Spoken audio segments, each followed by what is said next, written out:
We wish you a Merry Christmas. We wish you a Merry Christmas. We wish you a Merry Christmas and a Happy New Year. The tidings we bring. Let's go find a place. Yep.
Hola y bienvenido a otro de mis vídeos. Bueno, disculpas de no haberme presentado al principio del vídeo, pero como sabéis yo siempre improviso en estos vídeos y bueno, intento que os divertáis y veáis lo que no habéis podido ver, en este caso si no habéis podido estar aquí en la cabalgata de Valencia del Ninot Fallas 2019. Esta es la segunda parte y el final de la cabalgata. La verdad es que es bastante interesante porque hay un colorido precioso y bueno, como esas carrozas que van conducidas por vehículos, y la mayoría de ellas pues bueno tienen unas ciertas imágenes y tonalidades muy enriquecidas, como esta que estamos viendo. Y luego también podemos ver espectáculos de diferentes tonalidades, como puede ser aquí unos parturientos. La verdad es que a mí me gustó mucho, ¿no?, ver a hombres ahí en plan de parto. La verdad es que es gracioso, muy gracioso y muy divertido, por cierto. Y la verdad, bueno, yo me lo pasé muy bien. Hay que estar aquí en las fallas. De verdad, lo digo en serio, hay que pasarse, verlo en directo, que es muy bonito. Bueno, continuamos con lo que es la cabalgata.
Bueno, aquí con esta imagen que vemos que están tirando de ella un montón de participantes en la cabalgata, ya vamos a poner ese punto y final de la cabalgata del Ninot Fallas de Valencia 2019. Bueno, la verdad es que han estado geniales, con un colorido impresionante, muy destacable cuando ha oscurecido, porque resalta con la luz bastante el colorido y esa gran magia que posee la noche de Valencia.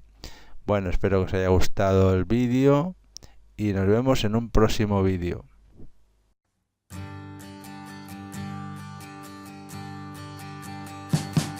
We wish